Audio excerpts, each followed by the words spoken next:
let's get into it. Let's talk right now the specifics of what was decided first. Let's talk just the facts of what they're looking at, the Constantinople Ethereum release, which will be essentially a hard fork. We'll give some basic context. A hard fork is that they're making a large enough change to the code base that it requires the mining and node community to flag for that change and accept that those changes are now part of the new chain. It's part of the business logic essentially in the Ethereum chain. It requires them to run different, updated software essentially. That's what a hard fork is. Soft fork is essentially kind of a separate tweak, but it's not you're not really risking the fact that it's going to split the chain, right? So most of all the big changes that come to Ethereum are in the form of a hard fork. There's been a few of them. So in this hard fork for Constantinople, within the next month or so, I don't remember an exact date. I think they're trying to target. They need to do some testing on these things now that they've selected. So as part of that process, when they're going through these dev meetings, and as typical development processes, they're holding kind of true to a normal development cycle, to where you're going to present essentially epics or stories of content, which are in the form of EIPs, Ethereum Improvement Plans. They're numbered. It's just like a normal process that you would have from an identification standpoint. And then they walk through kind of the details of them. And different people across the internet can author them. And if they get enough traction from the community, Ethereum devs will look at them, review the code that's submitted, and then have a discussion on it. While also they're working on their own stuff that are forecasted roadmap items for Ethereum and consensus of trying to fix particular bugs or issues on top of new features that they're trying to create. So there's four main EIPs. I'll start with those first that they're going with. 145, which is a bitwise shifting instructions. Bottom line, a lot of this stuff is technical, but what it comes down to is that particular one is changing an operation to use less gas, essentially. And the example they use in the EIP is 35 gas to 3.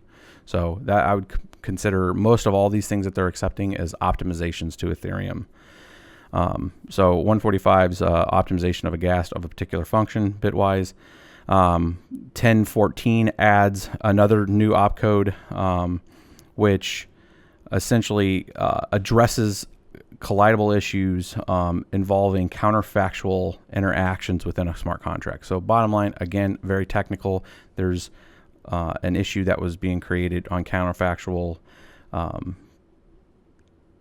calculations, and they are trying to fix that with this particular opcode, which is 1014, and they present a use case and everything with that. 1052, which also will be included in Constantinople, is an update to existing opcode, which just optimize gas waste in contracts. So it's, again, another optimized thing. So as far as the people outside looking in on it, just more optimization to the ETH underlying code to use less gas. So, obviously gas is the functional utility on Ethereum that allows the EVM to process, bytecode and perform an action, and you pay fuel essentially, which is the ether, as part of that action. So all these optimizations are leaning out that process on the Ethereum smart contract stuff. So people that are writing code goes, hey, why does this cost me so much? I could go spin this up on a different non-smart contract and pay a lot less. So there's a lot of this kind of stuff being included in it. And then 1283 is a new gas schema for store values on no opcode, fresh and dirty, which is a way of storing data.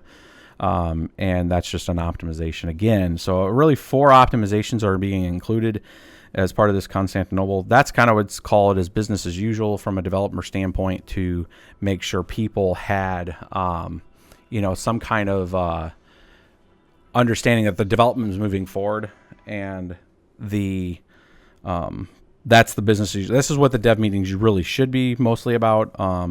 But then obviously when we start talking issuance and the economies of scale stuff that come into the fact of how ETH functions with proof of work, and how do people get compensated in a token, those are obviously they're going to rise to the top, and people want to know what they're about. But I wanted to make sure if I was talking about this meeting and what's going on with this next release, that pay homage to the work that's being completed by the dev team that helps the ecosystem as a whole. It gives it additional value proposition because they're trying to assist current functionality.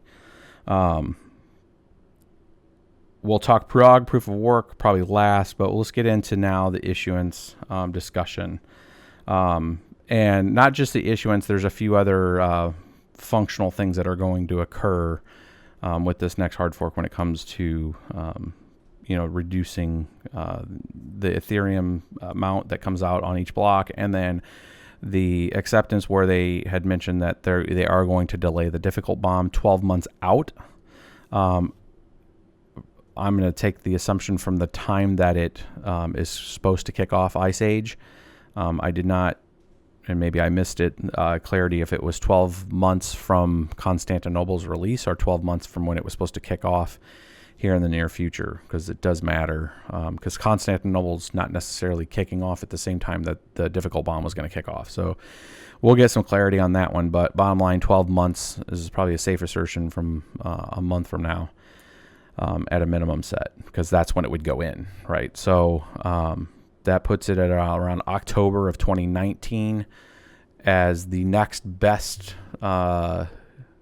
case potentially to where they're going to release the proof of stake. So if a breakthrough is made on proof of stake, that's our best bet that they would kick on after that. Now, I'm going to play a little game theory here and say that if a breakthrough is made, let's say in December, and then in a dev meeting in January comes around and they say, hey, you know what, we're there. We can testnet it. The difficult bomb can be pulled back, all right? And they say, hey, on the next hard fork, we're going to kick the difficulty bomb off. We're going to advance it forward, and we're going to wean everybody off of mining. Like, that could happen. So just understand when you're setting expectations of like the way code and all that kind of stuff works, is this is essentially just like an automated fuse that kicks off, and then that could be reversed the other way too. So right now, notionally, it's 12 months. It gives them some runway and some time to plan for how they're going to release, Casper FFG. So difficult bomb moving, and then a schedule for the next hard fork. So I would look at this from a development world as a scheduled release, like getting it on paper of saying, hey, on a roadmap, we're doing everything very agile. We're going to be reviewing and testing things, getting as much content as we can, but our release to production isn't for another 8 months after Constantinople. So it kind of puts a line in the sand of when it is. Now, the discipline here is really, and I'm in no way, like, everybody could like not care what I say, right? Like, who cares? But I'm saying from running projects and being responsible for big development, that if there's a line in the sand, like if you say 8 months, and if you're trying to be truly kind of an agile kind of thing, at 8 months, whatever's in there goes. Like, you don't move that date. It's fixed time,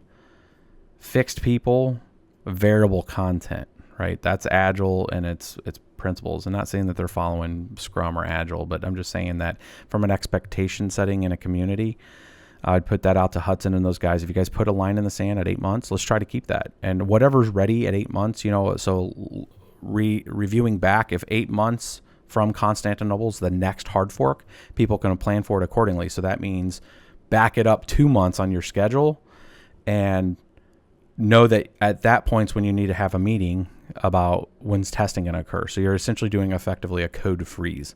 So whatever EIPs that are out there are what they are, right? You can still work ahead during that 2 month gap for the next hard fork, but start organizing it. And I'm telling you, it's going to help the community as a whole to gain confidence and the release cycles.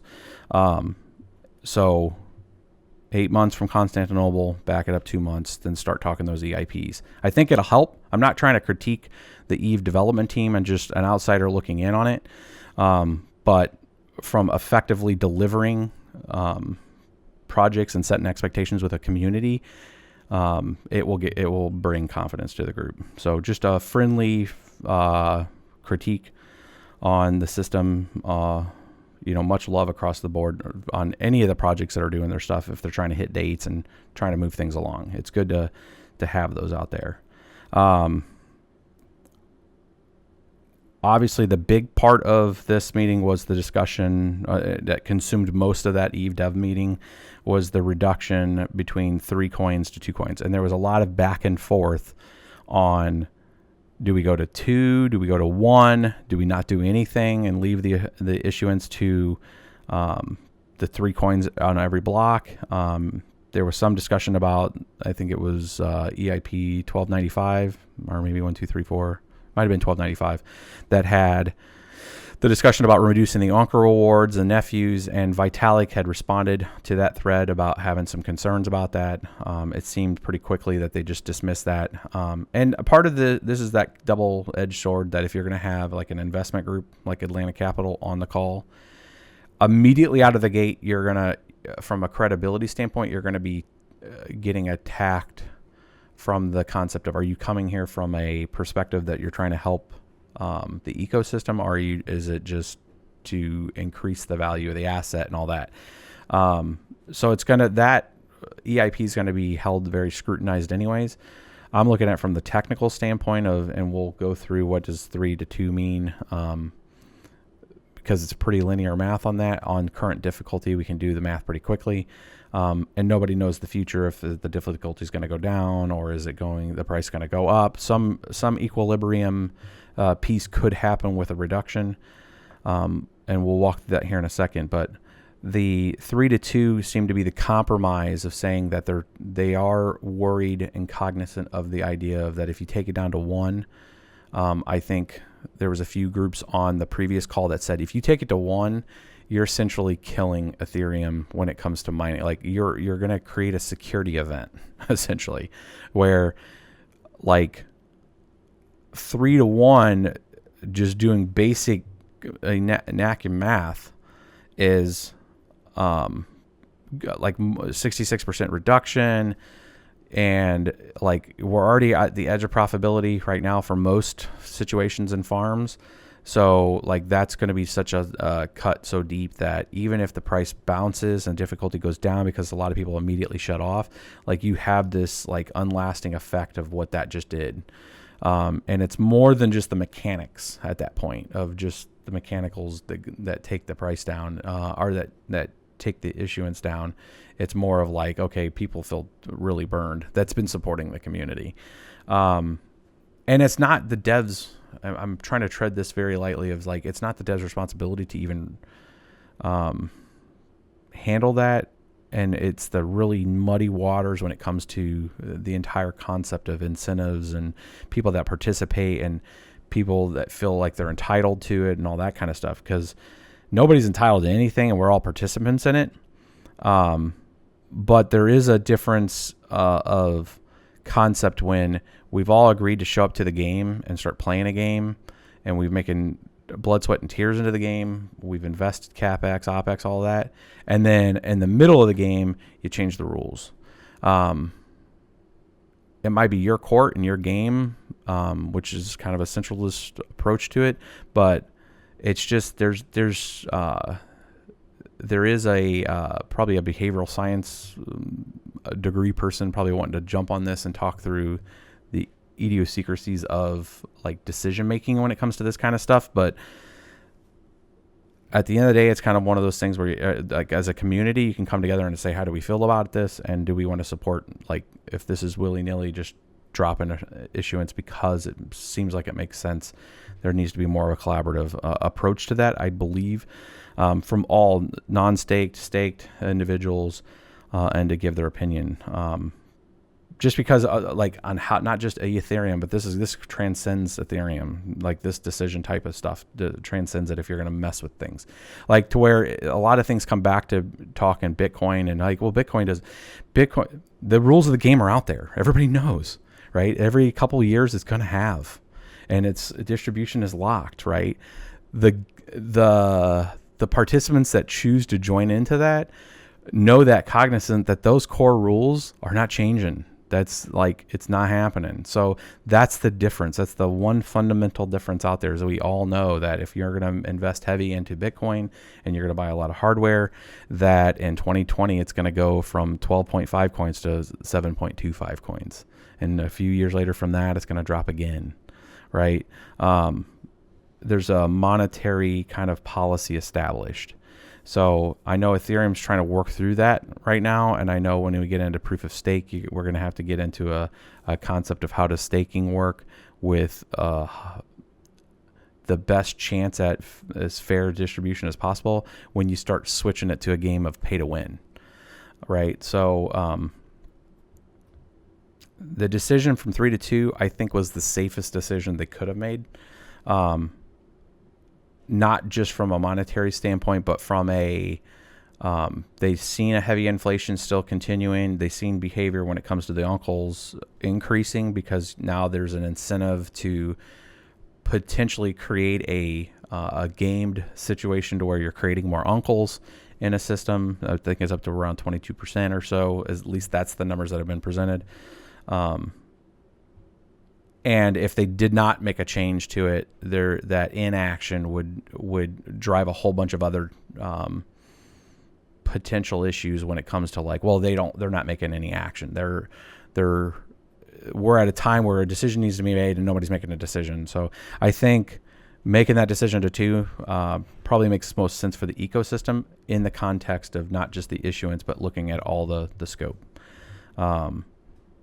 That being said, going forward, a more concise plan needs to be in place. And I think these are the lessons that we should learn from the November decision to take it to 3, and then from the decision to take it from 3 to 2, and the conflicts that have occurred because of that.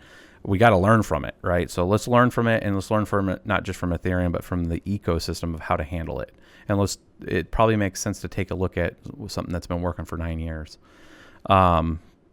To say, maybe there is a better way on a schedule, and take that issue off the table. Like, it's a thing. Like, here's the code. It's the rules of the road.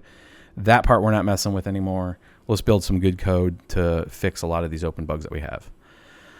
And I'm seeing some of the comments that are coming in right now of, there's going to be different people on different sides of the issue on it, especially if it affects them directly. And then as a miner for it, if Ethereum was the only thing, there'd be a lot of probably different ideology if you had a lot of investment towards it. But Ethereum's not the only thing out there to mine, and if it's doesn't make sense because it doesn't rescind, if it continues to rescind price-wise, difficulty continues to go up, which mathematically doesn't make sense. Then we'll have those discussions. So let's move on. I think I kind of beat that one to death. To like how to change the concept or get into a concept of voting or being a participant in the system if you have some level of staked interest into it, or if you're a miner, if you're a coder, and how do you get your vote known on potential EIPs or decisions going forward. One of the things that came up was the discussion around carbon votes and how, hey, there's one carbon vote that's out there, has a lot of ETH stake to it, and there's a lot of emphasis around it to take it to 1, right? Well, if you have a situation where you have that's a pay to win, like on a carbon vote, like if I stake, hey, here's my unique signature and here's the ETH that I'm staking, you have the whole pay to win issue, right? If you have a conglomerate of investors and they have a lot of ETH, then they post a representative with all that ETH.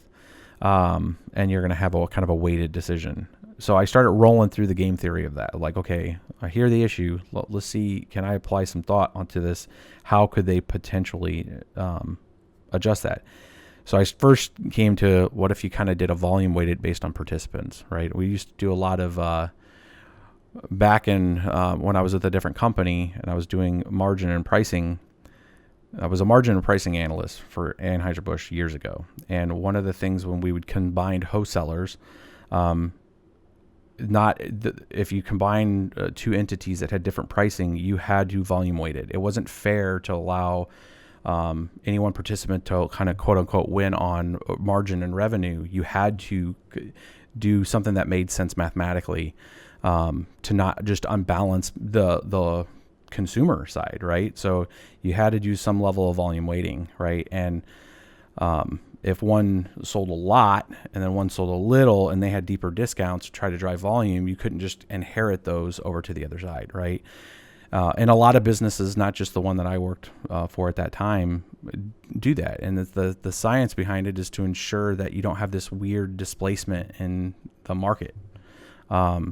In this case, if you had a weird displacement of volume, of somebody that had a lot of ETH, they could weigh that decision because of the amount of weight that they have on that. But if you had it at a participant level, there's a lot of other game theory that comes out of that, and I'm going to get to it because I know what you guys are probably thinking. But if you had it based on the count of people and weighed that more than the actual volume of what they were putting in staking ETH, you could create a situation to where now it's about the distribution of people and their associated ETH. And the counterpoint would be, well, if you had somebody that had a lot of ETH, they could have lots of addresses and you don't know them from Adam, they would just split it. The risk in that for them, or anybody that would be doing that, is that every time you're moving that ETH and you're switching an address, you're potentially causing a situation that's a taxable event, at least in the States, right? So you could have a worldwide kind of thing, and you could have a lot of fraud in it and all that because you don't know who the participants in. The counter to that is to say match it up with some other ecosystem stuff, something like Civic, something like that's like Civic with an ID that doesn't. It obfuscates the person's PII information, the personally identified information, but guarantees the validity of a single identifier. If you could patch that with a carbon vote and then volume weighted appropriately to participants versus volume, I think you start to create a situation to where honest brokers will be honest on it. People that are not being honest brokers on it are on record for not being honest votes. And at a point in time can be exposed to that. And they're opening themselves to a couple different risk factors on the edge of, I have a lot of ETH and I'm going to have a whole bunch of people that work for me all dished it to make their own carbon votes with their own IDs. Well, now you've created this entire chain of if it's exposed, the entire ecosystem knows, right? So they're putting a lot of risk. You're putting a lot of risk on somebody that has a high investment because what they're doing would be fraudulent in that concept, right? So I think there's probably some other angles. I'm not looking at it, but that's effectively what I could come up with in 12 hours on how to approach it. And that's a freebie. So go forth and build, my friends. Now I'll switch over to Prog Proof of Work since there's not a ton of questions out there on it. Please see mine above, question-wise. What's the percentage total coins and the block reward constitute per year? I don't know that off the top of my head. I do know that that number it's a little variable. You can calculate like how many blocks should there be in a year at 15-second block times, and then the issuance that comes off of the 3 coins per. So from an inflation side, you should be able to partially calculate it, but you can't calculate how many uncles are going to occur because uncles is like a race condition situation to where it doesn't happen all the time. It happens if 2 miners find the key to say, I got the block and I want to include it. I want to include all these transactions in the next block, and essentially it's rewarding some of that race condition essentially. So that is a measurement right now. I think it's around 20% or so, based on the numbers that are being produced, but you could kind of calculate going forward, and that's what some of those tables that people have done. They said, hey, here's the rate of uncle return. Here's what 3 ETH at 15 seconds for if block time stayed the same. Here's essentially your inflation rate. So you have a natural decrease in inflation if you decrease it from 3 to 2. And what the argument's been since November is that, well, uncles went up. So now you have this artificial inflation occurring because you have a situation based on the way the code works to reward people for a particular activity. And now you're going to incentivize people to try to artificially bump those numbers. I mean, you got to look at it like anything with this, anything that involves any kind of money in the world. It's like water trying to get to the ground from a high point. It's going to take the least line of resistance that it can to figure it out. So if you create a platform of stuff and then you turn the faucet back on, it's going to find ways to, the system naturally, humans, and this is like instinctual stuff. This is like, I'm getting into kind of my Richard Hart moment, I guess. But this is like instinctual in nature, of like the whole predator type of thing. Like humans, you know, meat eaters, predators, and will think of ways to attack surfaces, right? It's just bred into it. It's what happens. It's like what we do, right? And then there's a whole bunch of social science to try to say, hey, dude, don't do bad things, right? There's, you know, moral rules. There's like, this doesn't feel right to do something. But you have people that are wired a little differently and maybe all kinds of different situations. Maybe they don't want to do it, but they're behind a totalitarian government or something, and they're being forced to do it. Who knows, right? The bottom line, humans are going to attack this. So I always take the approach from, especially when it comes to like cybersecurity or security in general, to not get so personal that somebody's trying to attack me, and just say, hey, this is part of the way human nature is. People are going to try to test the boundaries. So if you have a situation where you have a mechanism that rewards a particular activity that was probably built to just say, hey, we're going to have a lot of these race conditions out there. We don't want a lot of stale shares of people not, you know, participating on our network. So we're going to reward an additional amount of Ethereum for this activity that occurs. Well, then people are going to find, how can we best manipulate this system to exploit that? And that was part of the, I think, the 1295 EIPs acknowledgement, saying, hey, you know, with enough hash power and we could, you know, selfishly mine and we can create this event. I've always looked at all those kind of things as like, okay, cool story. Somebody found a new way to do something, and then how do we address it? And we'll see the behavior and the activity from a 3 to 2. Does that increase? Does that increase that activity or not?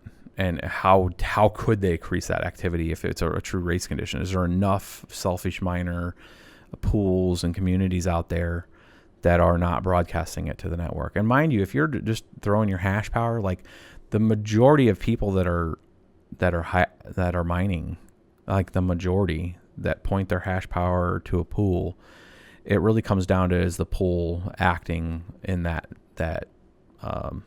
situation without us knowing? Like if your miner's sitting there chewing through stuff and then figures out, you know, the next block comes out and say, hey, I won the block, I'm serving it up to the pool. And if the pool inherits that and holds back from broadcasting it, and then creates that event, you know, unless it's exposed, we don't know, right? Unless you're mining it yourself and then you're creating that event.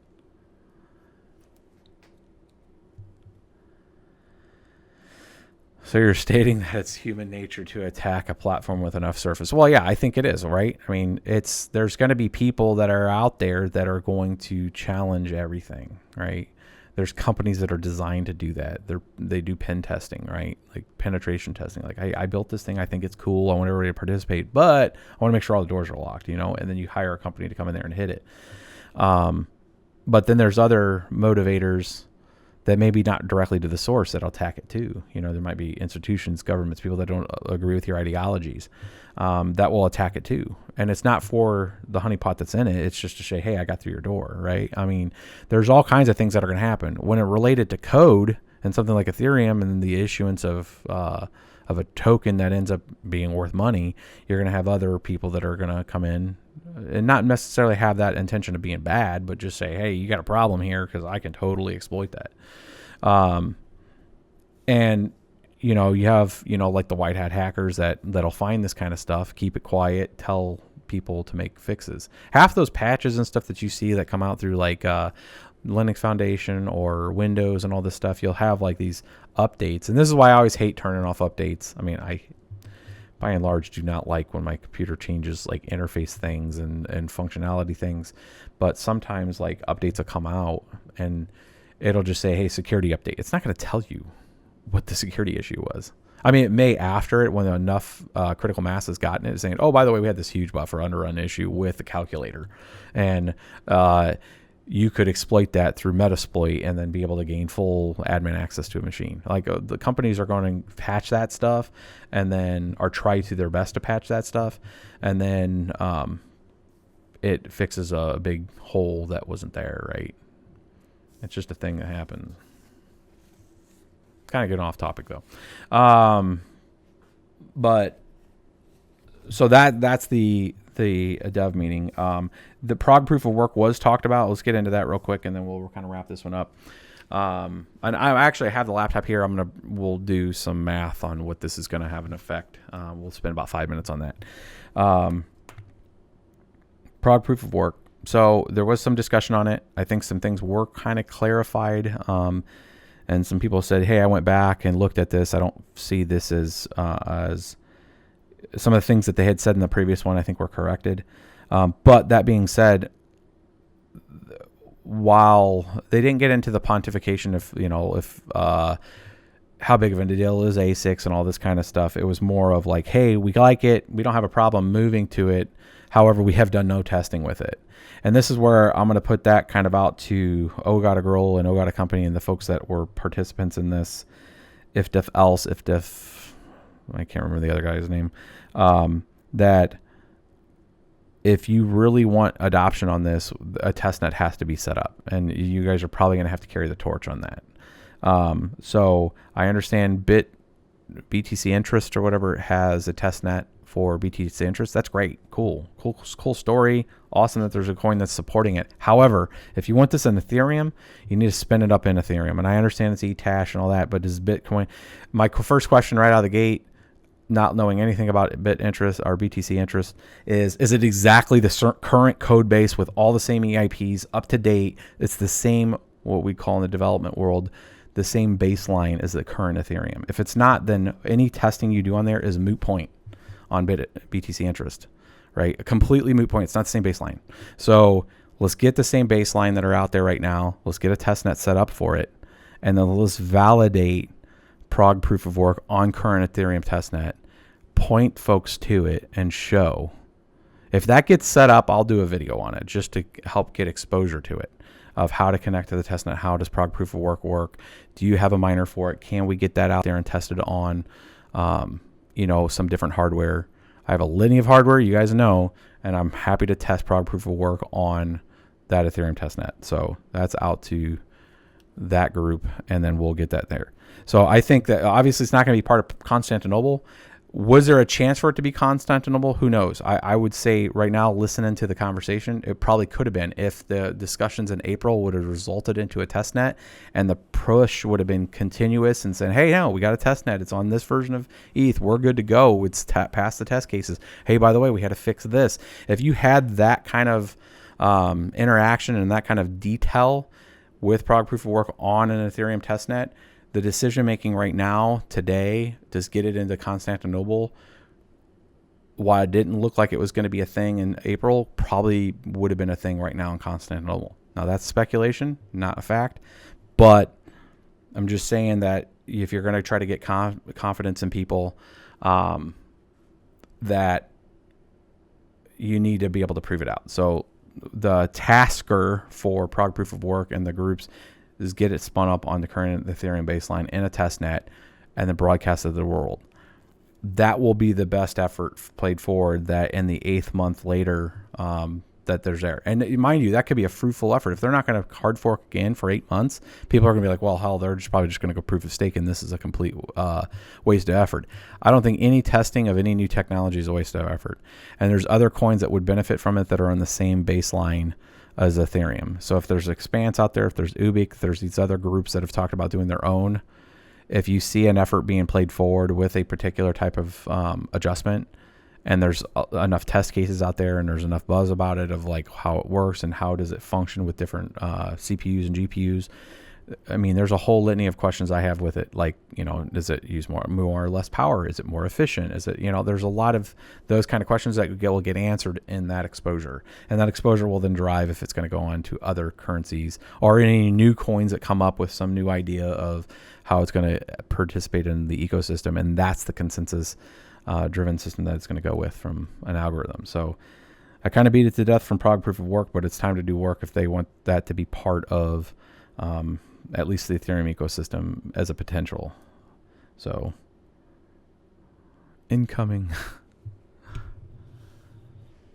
Why would ETH be crushed if this? All right, Prog Proof of Work.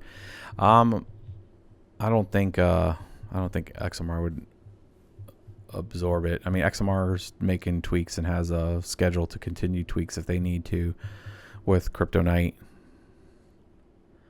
And again, CryptoNight, like if CryptoNight switched, let's play that game. If XMR switched to something like Prog Proof of Work, it would change the entire miner ecosystem. I think you'd have this weird, argument between miners if you change the underlying core hashing algorithm to to something that was so memory hard and before it was very CPU, like the 2990 WX that we just did review had a huge advantage on XMR, right? 2,500 hashes. That's the same as a Vega 64. So this is a weird situation where a GPU and a CPU have the CPU actually outperforms the GPU on a particular algorithm, right? That's pretty crazy. So you have a lot of people that mine XMR with CPUs, like CPU farms. So if you ever switched it to like Prog Proof of Work, you're disenfranchising all those people that have made commitments to, CryptoNight. So I would say that would be the most strongest counter argument to Prog Proof of Work going to something like XMR. Thanks for that follow, Barnacles. I think it was the Barnacles.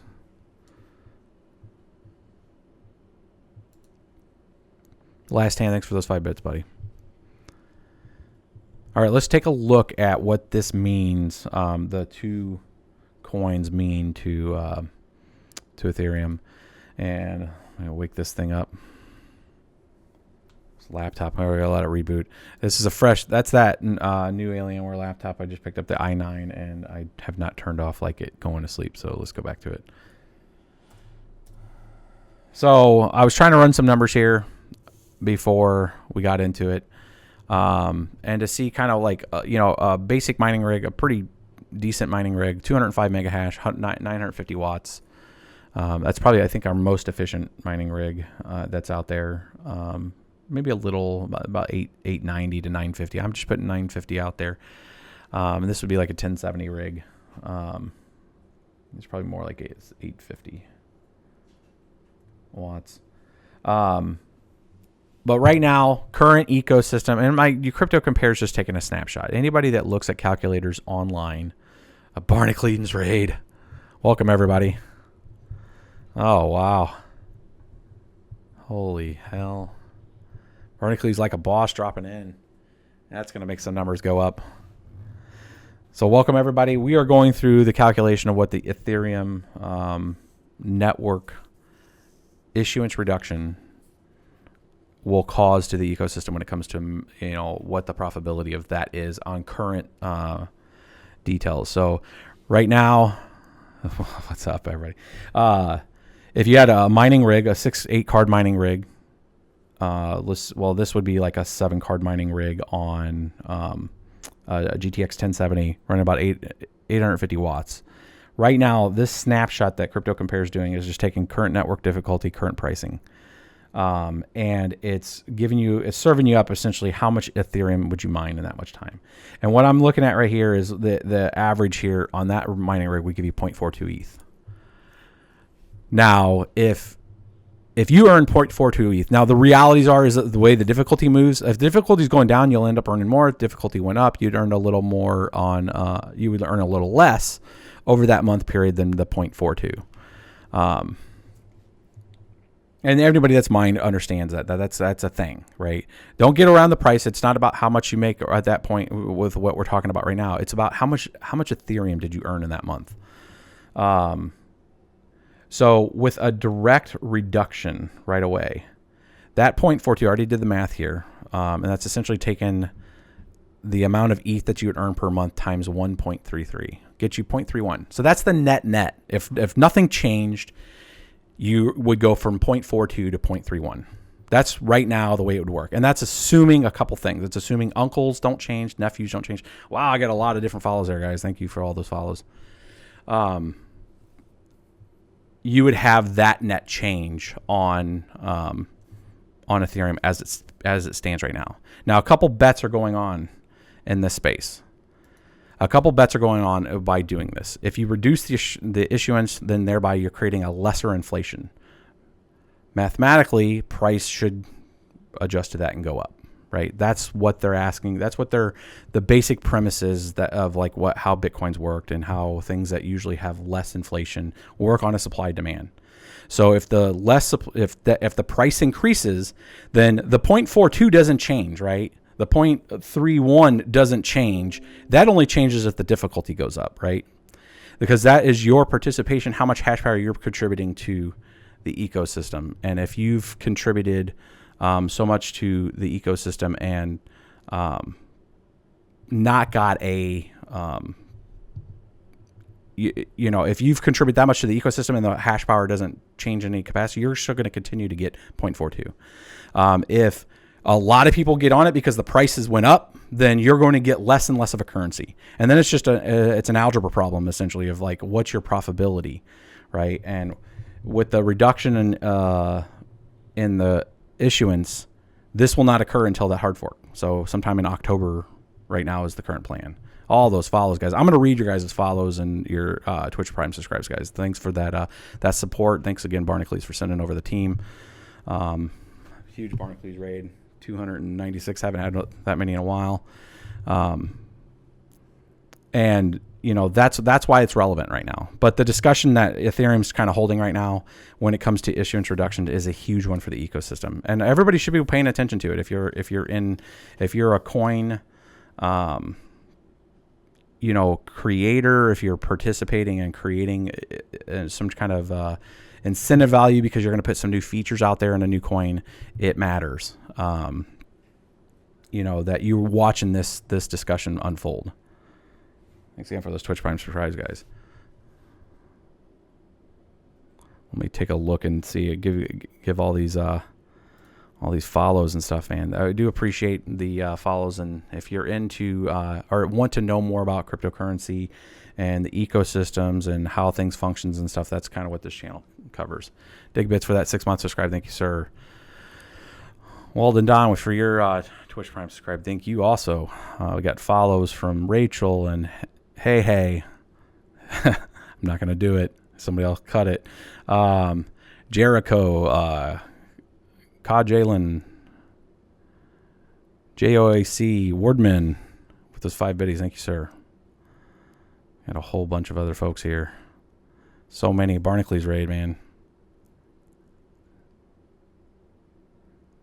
Matthew Mendez, Dented Contour. Some of these names are very familiar. Ton Chambers, Mr. Rage Quit. That's a great name, bro.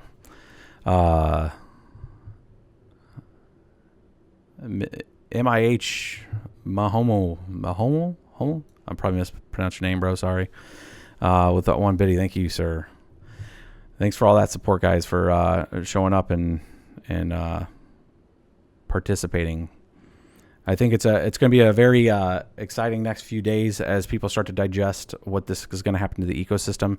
We're seeing a little bull run right now in, a little bump today. It's a Saturday, which usually is bad for crypto, is kind of shooting up in price right now. So that's pretty interesting. But I'll open it up to the floor. Let's answer some questions. I mean, I know we got a lot of new people in here.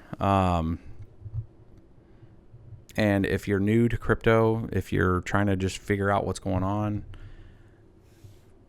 ask some questions. Anybody have any questions with the Ethereum Dev meeting?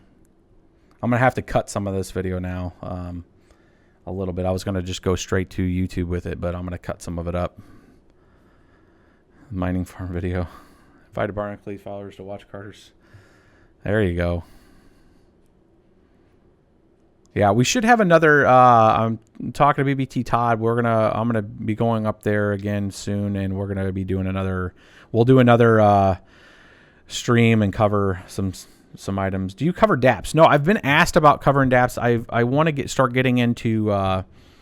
So one of the things I was going to cover is some of the Solidity code, and then when I was walking through the EIPs today on some of the opcode adjustments, like the average miner and average person that does not code, like it's kind of one of those black box things. Like, do you care? It's like, I'm gonna go eat a bratwurst. I don't want to know how it's made, bro. Right? But in one of these kind of situations, it's kind of a value proposition if you're participating in a crypto network. Like, what are they doing that helps improve the use case of the functionality of why somebody would want to participate in their network? Part of that's also in being able to articulate like different use cases, and saying, well, if you built it like this, here's why that matters. There was a really good, and this was from EOS, I think, but there was a use case that was used a few months back with one of the smart contract, two guys essentially in a garage type of situation where they're wanting to take on the flight insurance situation. Maybe they're insurance guys and they just understand this ecosystem. But what they see is a lot of process, procedure, documents. You have money transfer and insurance pieces and stuff. And they said, we can take this down to like 16 steps in a process. That if you were, and this kind of gives you an idea of why smart contracts are on these platforms are going to change the future in some capacity. If you have a public permissionless network like Ethereum, EOS,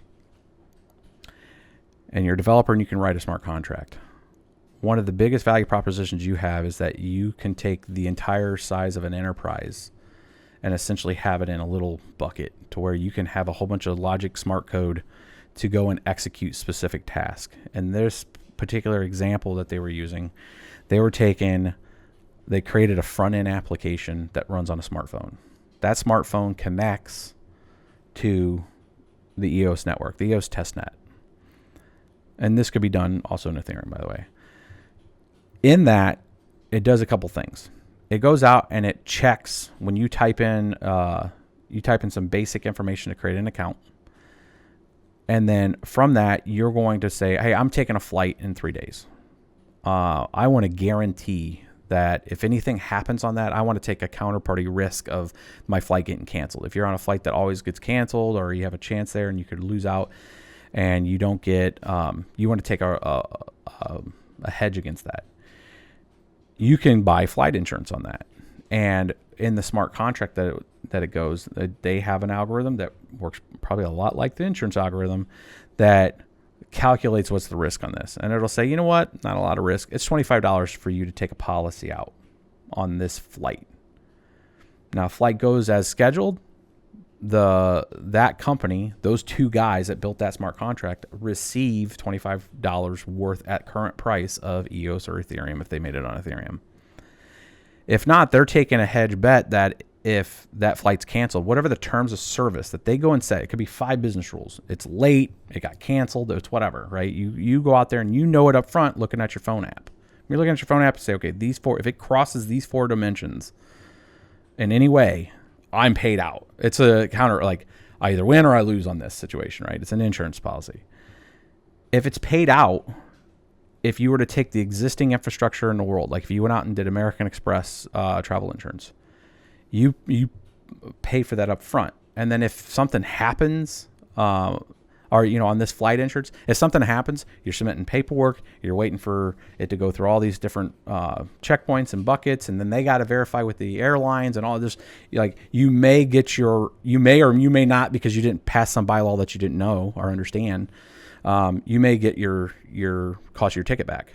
In this situation where they've leaned out 2 guys to create a smart contract system that's all automated, it creates a blockchain Oracle interface, which just means you have a series of business rules on a blockchain, and you have capital systems that are out there that have API endpoints, like flight systems, what's the status? Did this get canceled? All of those type of operators essentially that are out there that their smart contract can write and call and just get what it needs, right? It's an API, it's an interface. I just need these things. This dude, can you verify this unique identifier from this person because they gave me enough information to be able to create a lookup,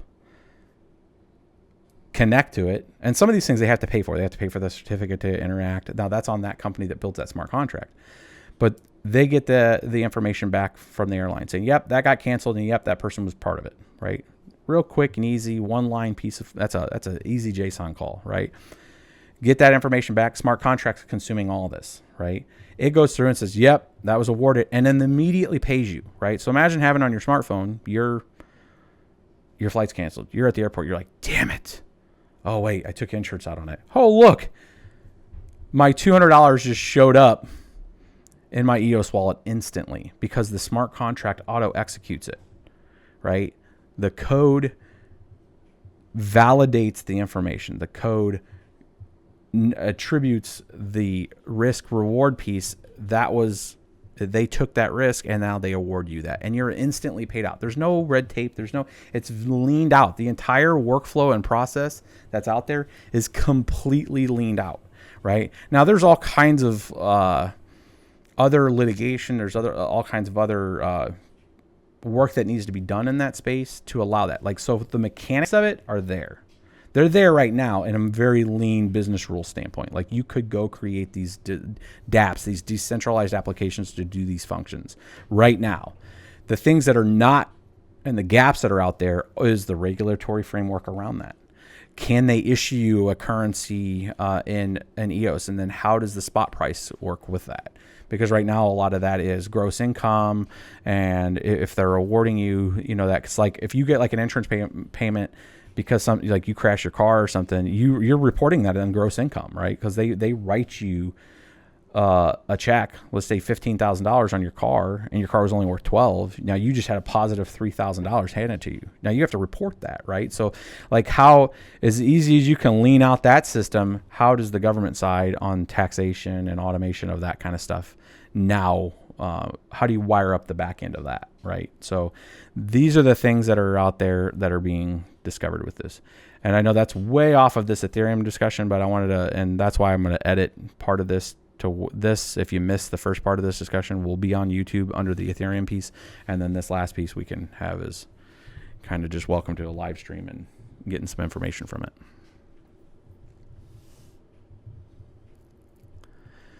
One of the questions from the stream is from Man Princeton AM is, so the issuance reduction means the difficulty will increase. No, what that means is issuance reduction means that every 15 seconds when Ethereum puts out a block, whoever that block winner wins 3 ETH, it's now going to win 2 ETH. What that is going to have a market dynamic to it to where people are getting less, right? Less Ethereum for the effort and time that remains the same, right? Difficulty is predicated on how many people are mining, right? Because it's just, they're all trying to solve a solution. Everybody's trying to solve the solution to get the rights to mint the next block, right? So on a blockchain, you have blocks. Blocks inside a block, the blocks that are there are just transactions. It's just history of events that occurred on a blockchain that post to a block, and then each block is built off the header of the previous block, right? So that creates the chains. That way you can guarantee the finality and the guarantee that somebody can't go back 10 blocks and change information, because this block then breaks forward, because that information is carried forward and it has to maintain that history. And that's why you get that finality with blockchain. That's the aha moment. When I talk this, to leadership and folks, I say, at the end of the day, it's like a lot like a database. However, I can't change it, because to change it, I have to attack it. And to attack it, I have to have a lot more hash power than anybody else, more than 51%. And then I have to have the scripts and stuff to write the exact block that I want to change. And then I have to roll that blockchain forward to make sure the blocks are at the same block number. It's like a very, very hard thing to do to change the finality of something, right? So what ends up happening to your question is, does the difficulty go up? No, the difficulty only goes up, in theory, is if something's worth more, right? Is that people are going to say, oh, wow, that's worth more and I can make some. I'm going to put more hash power to it. So right now, unless the hash power is increasing at like a 20 to 30% rate, when this goes live and there's a 33% reduction of reward, if hash rate continues to go up, which right now we will probably have this weird, and there's probably a theorem out there for this effect, but we're going to have, like, somebody probably quoted a supply demand known price change in the future theorem. I think I remember this in economics, but there is a theorem out there that if somebody knows a price is going to change here, like later on a timeline, that there's a high chance that the people that are earning the currency from mining, a lot more hash power is going to flip over to it right now, because they know that there's going to be less opportunity forward. So there's a high chance that now, after this opportunity, that we're going to see a big jump in Ethereum's ecosystem, which in reality people are making less and less and less as more people get on it.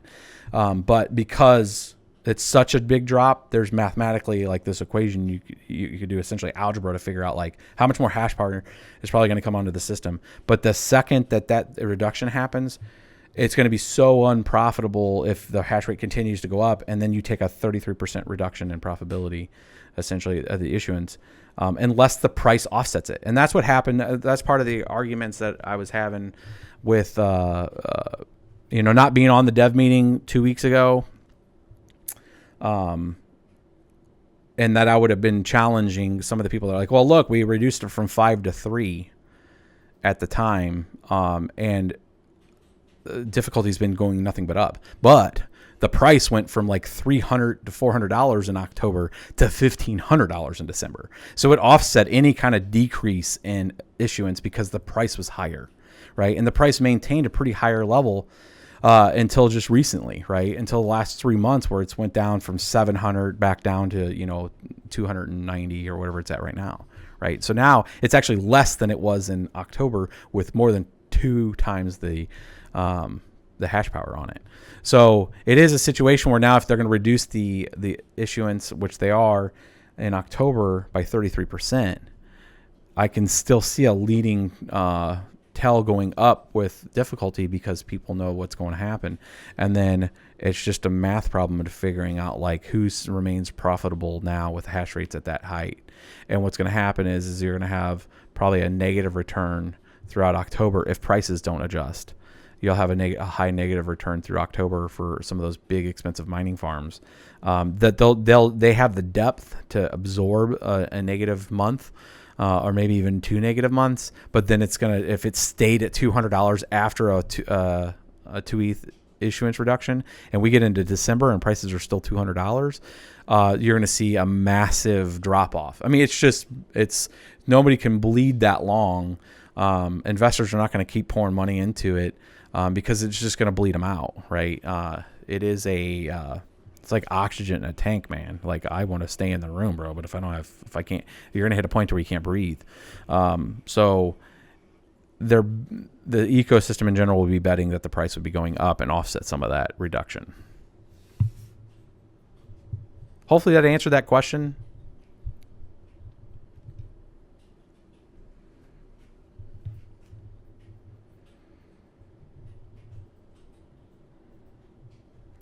All right, guys, and all you new Barnacle guys, thanks for all those follows and subscribes. I see some of those folks out there. I'm going to look and make sure I cover that before I wrap it up. Jetman for the follow. Convergence. Vomit.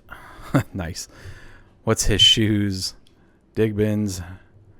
Nerdish Geek. I like that name, bro. Weldon. Hayway, some more biddies from Last Hand and Escrim with a Touch Prime subscribe. Do appreciate that, buddy.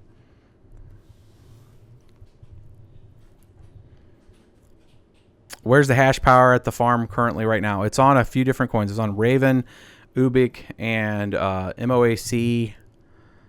And I think some XMR right now is where that's all out. It's kind of spread. We're spreading the bet right now. And the rigs in here, they're off right now. They're all on ETC.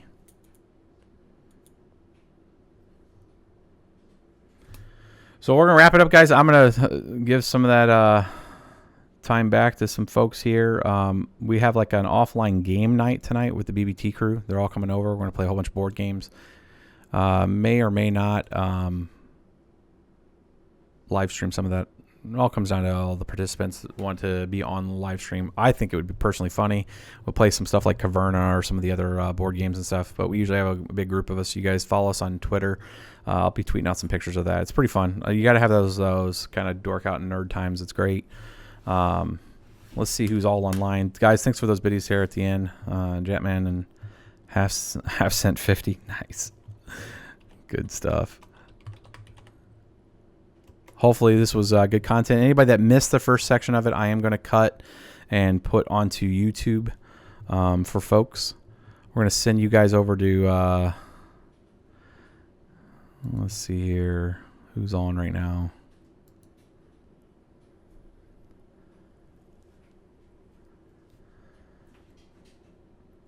I'll send you guys over to Crypto Traders. Thanks again for those follows. If you guys like this kind of content, I try to get kind of down in the details. I do have some of the RX, what is the new RTX? I got a 2080 and a 2080 Ti. We got about 4 of those coming. We'll be testing those when those show up, guys. So definitely follow and subscribe for that. If you guys are interested in new technology, we do have a handful of those 2080 TIs and overclocked 2080s coming in. We'll be testing those. If you guys haven't seen our videos, look on YouTube. Just did the 2990 WX with a Titan V in it.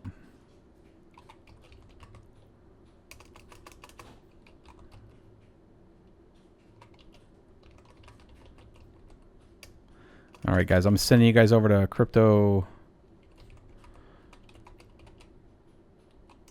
Traders TV. How do you get those? Well, I'm going to get them on the 920-ish. I think is when they're set to show up. So we ordered a few sets. We ordered everything. I don't get anything for free. We're not that big.